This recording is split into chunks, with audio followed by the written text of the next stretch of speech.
Hello viewers, welcome to 3R classes. हम लोग पढ़ रहे थे भारतीय राज्य व्यवस्था, इंडियन पॉलिटी। आज का हमारा टॉपिक है सुप्रीम कोर्ट यानी उच्चतम न्यायालय। इसको पढ़ेंगे ये किस भाग में है, कौन से अनुच्छेद में है, क्या क्या इसमें व्यवस्था है, कहाँ रेट जारी होती है, क्या होता है, सारा इसके बारे में डिटेल से पढ़ेंगे। गाइस, क्लास शुरू करने से पहले आप लोगों से रिक्वेस्ट है, अगर आपको वीडियो पसंद आए तो लाइक एंड शेयर कर दीजिएगा। चैनल पहली बार विजिट करेंगे तो प्लीज़ लाइक एंड शेयर करिएगा, सब्सक्राइब भी कर लीजिएगा। कल हमने पढ़ा था लोकसभा, राज्यसभा, आज हम लोग पढ़ेंगे उच्चतम न्यायालय। चलिए शुरू करेंगे क्लास शुरू करने से पहले एक छोटा सा क्वेश्चन है कि लोकसभा का सदस्य बनने के लिए न्यूनतम आयु क्या होनी चाहिए, ये आप लोग कमेंट बॉक्स में बताइएगा। चलिए पढ़ेंगे। भारतीय संविधान के भाग 5 में अनुच्छेद 124 से 147 तक उच्चतम न्यायालय के गठन, स्वतंत्रता, न्याय क्षेत्र, शक्तियों आदि का उल्लेख है। फिर से देखिए, पूछता है उच्चतम न्यायालय का किसमें है प्रावधान, तो अनुच्छेद 124 से 147 तक उसका गठन, स्वतंत्रता, न्याय क्षेत्र और शक्तियों का उल्लेख मिलता है। भारत में एकीकृत न्याय व्यवस्था की स्थापना की गई है।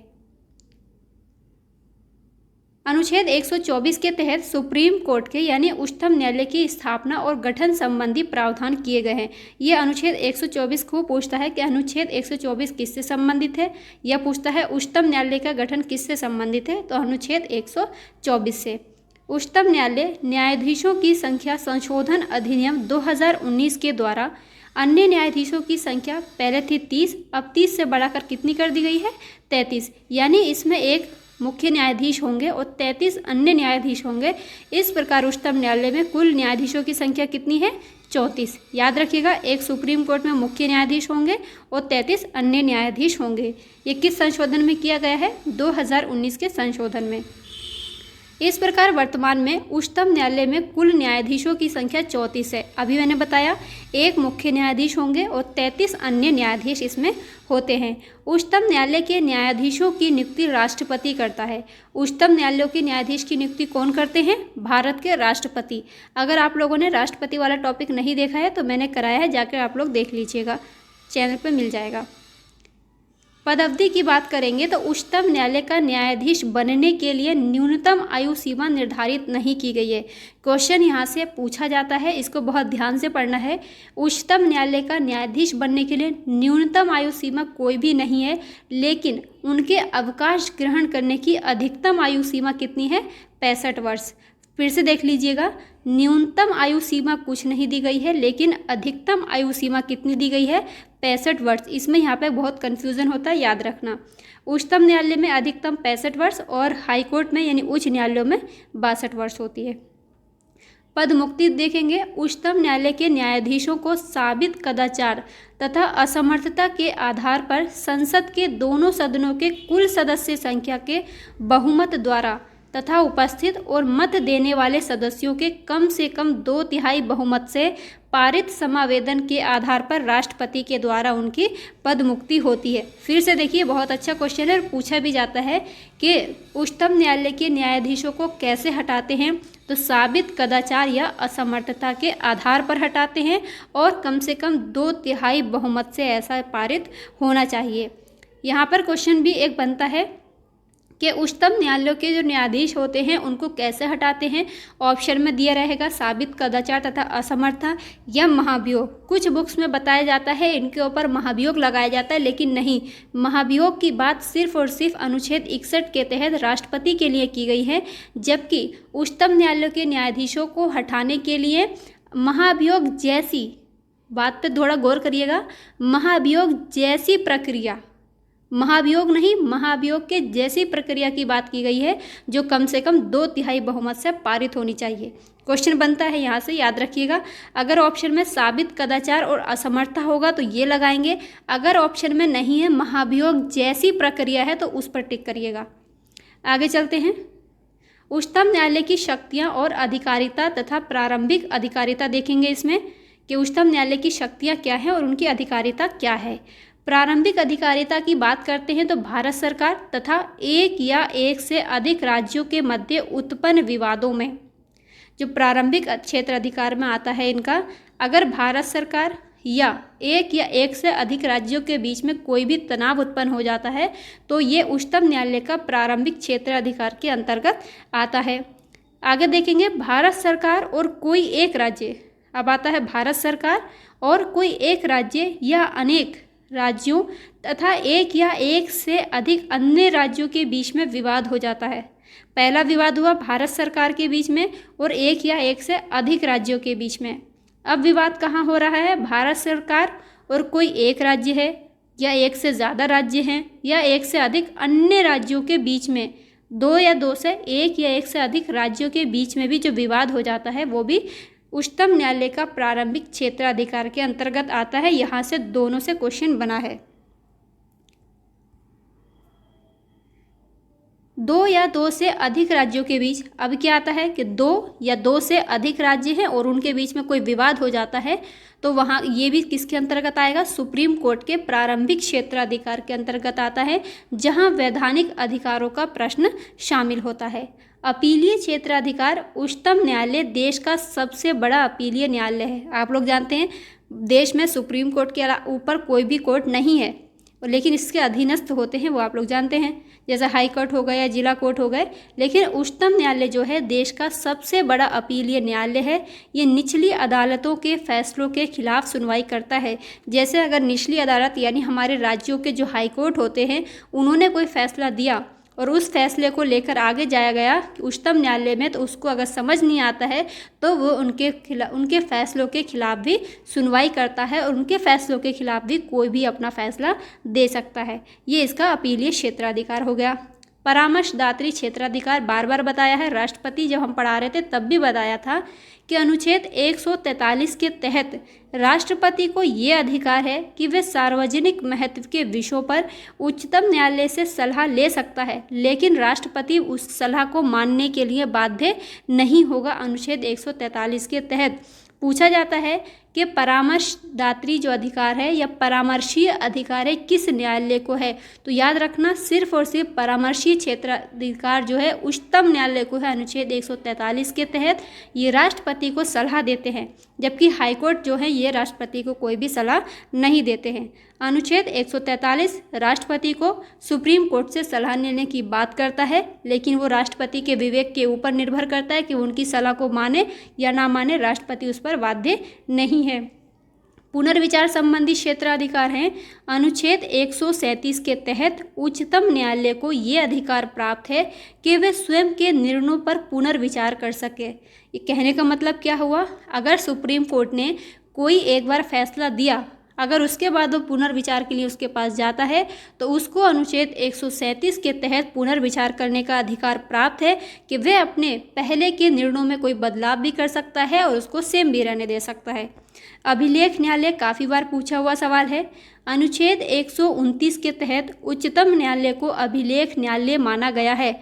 यहाँ से दो क्वेश्चन बनते हैं कि अभिलेख न्यायालय किस अनुच्छेद में है और अभिलेख न्यायालय का क्या अर्थ होता है। तो ये चीज़ को याद रखिएगा, स्क्रीनशॉट लीजिए, पीसीएस में भी क्वेश्चन बना है। यहाँ से उच्चतम न्यायालय अभिलेख न्यायालय है अनुच्छेद 129 के तहत, और अभिलेख न्यायालय का मतलब क्या होता है उसको देखेंगे। इसके फैसले, जो उच्चतम न्यायालय है, इसके फैसले सर्वकालिक अभिलेख व साक्ष्य के रूप में स्वीकार किए जाएंगे।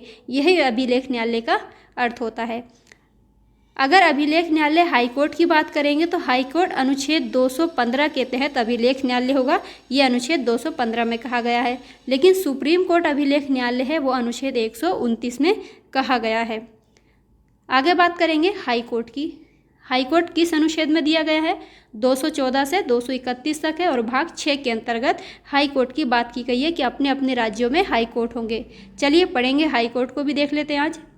संविधान के भाग 6 के अनुच्छेद, देखिए भाग 5 में हमने किसकी बात की थी? संघ की बात की। भाग 6 में राज्यों के शासन की बात करेंगे और भाग 7 निरस्त कर दिया गया है और भाग 8 में संघ राज्य क्षेत्रों की बात हो जाएगी। तो आज हम लोग पढ़ेंगे भाग 6 के अनुच्छेद 214 से 231 तक राज्यों के उच्च न्यायालयों के गठन, क्षेत्राधिकार, शक्तियों और आदि के बारे में प्रावधान मिलते हैं।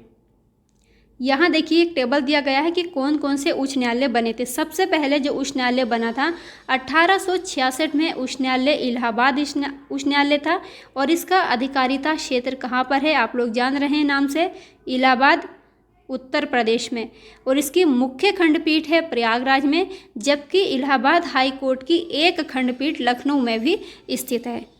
ठीक है। पूछा जाता है इलाहाबाद न्यायालय की उच्च न्यायालय का स्थापना कब हुई थी, तो 1866 में। आंध्र प्रदेश न्यायालय 1 जनवरी 2019 को बना। आंध्र प्रदेश इसकी अधिकारिता क्षेत्र है और इसकी एक खंडपीठ अमरावती में भी है। बॉम्बे न्यायालय 1862 में बना था। बॉम्बे, कलकत्ता, मद्रास सबसे पहले बनने वाले हैं और ये इलाहाबाद चौथे नंबर का था। ठीक है, मैंने यहाँ पे गलत बोल दिया था, सॉरी उसके लिए। बॉम्बे, कोलकाता और मद्रास 3 हाईकोर्ट बने थे 1862 में। बॉम्बे हाईकोर्ट के अंतर्गत महाराष्ट्र, गोवा, दादर नगर हवेली और दमन द्वीप की अधिकारिता क्षेत्र आते हैं और इसकी एक खंडपीठ, इसका मुख्य खंडपीठ है बॉम्बे में, जबकि इसकी एक खंडपीठ नागपुर में है, एक पणजी में और एक औरंगाबाद में है। क्वेश्चन यहाँ से किस तरीके से बनते हैं वो देख लीजिए। क्वेश्चन ये बनता है, 3-4 ऑप्शन दिए रहेगा और उसमें पूछेगा निम्नलिखित में से कौन से हाई कोर्ट के अंतर्गत एक से अधिक क्षेत्राधिकार आता है। अब जैसे हमने पढ़ा बॉम्बे के अंतर्गत कौन कौन से आते हैं, महाराष्ट्र, गोवा, दादर नगर हवेली और दमन दीव। इलाहाबाद और आंध्र प्रदेश के नाम से आप लोग पहचान लेंगे, इसको याद रखना इतना ज़रूरी नहीं है, लेकिन ये याद रखिए कि बॉम्बे हाई कोर्ट के अंतर्गत कौन कौन से क्षेत्राधिकार में किस किस का आता है। तो याद रखना, महाराष्ट्र है बॉम्बे, तो महाराष्ट्र तो होगा ही, साथ में थोड़ा सा नीचे आ जाएंगे तो गोवा, दादर नगर हवेली और दमन दीव, इनके क्षेत्राधिकार आता है। कलकत्ता की बात करेंगे तो कल ये क्वेश्चन बना है कि अंडमान निकोबार हाईकोर्ट किस हाईकोर्ट के अंतर्गत आता है। जो अंडमान निकोबार में क्षेत्राधिकार है किस हाईकोर्ट के अंतर्गत आता है, तो ये कोलकाता हाईकोर्ट के अंतर्गत आता है। ऐसे याद रखना है कि बंगाल की खाड़ी इधर है, अंडमान निकोबार यहाँ पर है और यहाँ पे हमारा कोलकाता है, पश्चिम बंगाल, तो इसका क्षेत्राधिकार जो है कोलकाता के अंतर्गत ही आएगा। बाकी तो सारे पता है, जो एक से ज़्यादा राज्यों में है उनको याद रखना बस। गुवाहाटी असम में 1948 में बना था ये। असम, नागालैंड, मिज़ोरम, अरुणाचल प्रदेश, याद रखेंगे असम, नागालैंड, मिज़ोरम और अरुणाचल प्रदेश में है। इसकी एक खंडपीठ है गुवाहाटी में, मुख्य खंडपीठ है गुवाहाटी में, जबकि इसकी अन्य खंडपीठ है कोहिमा, आइजोल और ईटानगर। ईटानगर अरुणाचल प्रदेश की राजधानी है ना। आप लोग बताइएगा नागालैंड की राजधानी कोहिमा है क्या, किस मिज़ोरम की राजधानी क्या है, सब कुछ दिया हुआ है यहीं पर। गुजरात के अंतर्गत गुजरात का ही क्षेत्राधिकार आता है। हिमाचल प्रदेश में हिमाचल प्रदेश का, आप जम्मू कश्मीर देख लीजिए, जम्मू कश्मीर के अंतर्गत जम्मू कश्मीर और लद्दाख दोनों का आएगा। झारखंड के नाम से ही पता चल रहा है झारखंड। कर्नाटक में देखेंगे बंगलुरु इसकी क्या है, मुख्य खंडपीठ है और इसकी अन्य खंडपीठ है धारवाड़ और गुलबर्गा। देखिए स्टडी तो करना है, ज़्यादा हार्ड वर्क नहीं करना है, स्मार्ट वर्क करना है। आप लोग बस वो याद रखिए जो एक से अधिक राज्यों में है या एक से अधिक राज्य की बात इसमें की जा रही है, ठीक है। बाकी तो अपने आप याद हो जाएंगे। अब मद्रास का भी पूछा जाता है, मद्रास के अंतर्गत किस किस का क्षेत्राधिकार है। ये यहाँ से क्वेश्चन बनता है कि पुडुचेरी किस न्यायालय के अंतर्गत आता है, तो पुडुचेरी मद्रास न्यायालय के अंतर्गत आएगा। अंडमान निकोबार कोलकाता के अंतर्गत आएगा। पंजाब, हरियाणा और चंडीगढ़, ये पंजाब और हरियाणा हाईकोर्ट के अंतर्गत आते हैं। आगे बात करेंगे, बस ये इंपॉर्टेंट है, जो इंपॉर्टेंट था बता दिया, बाकी तो सबसे नाम से पता चल जाएगा। आगे देखेंगे उच्च न्यायालय के न्यायाधीशों की नियुक्ति कौन करते हैं, इनकी नियुक्ति भी राष्ट्रपति करते हैं। उच्च न्यायालय के न्यायाधीशों की सेवानिवृत्ति की अधिकतम आयु 62 वर्ष है और इससे पूर्व भी वे राष्ट्रपति को संबोधित कर अपना त्यागपत्र दे सकते हैं। अभी मैंने बताया कि सुप्रीम कोर्ट के लिए न्यायाधीश बनने की अधिकतम आयु जो होती है 65 वर्ष होती है, जबकि हाई कोर्ट के न्यायाधीशों की अधिकतम आयु कितनी होती है, 62 वर्ष होती है। अनुच्छेद 215 के अनुसार प्रत्येक उच्च न्यायालय का अभिलेख न्यायालय होगा, अभी बताया था मैंने, और सुप्रीम कोर्ट अनुच्छेद 129 के अंतर्गत एक अभिलेख न्यायालय होता है। केंद्र शासित प्रदेश दिल्ली और जम्मू कश्मीर के पास अपना एक उच्च न्यायालय, क्वेश्चन यहाँ से पूछा गया है, कौन से ऐसे केंद्र शासित प्रदेश हैं जिनके अपने उच्च न्यायालय हैं, वो दिल्ली और जम्मू कश्मीर है। वर्तमान में कुल उच्च न्यायालयों की संख्या कितनी है, 25 है। 1862 में सर्वप्रथम तत्कालीन कलकत्ता, बम्बई और मद्रास में उच्च न्यायालयों की स्थापना हुई थी। गाइज आज की क्लास में इतना ही है, कल को देखेंगे उच्च न्यायालय की शक्ति, जो भी आगे का रह गया। तब तक के लिए अपना ख्याल रखिए, पढ़ते रहिए। अगर वीडियो पसंद आया तो प्लीज़ लाइक एंड शेयर कर दीजिएगा। चैनल पर पहली बार आए तो प्लीज़ सब्सक्राइब करिएगा। बाय।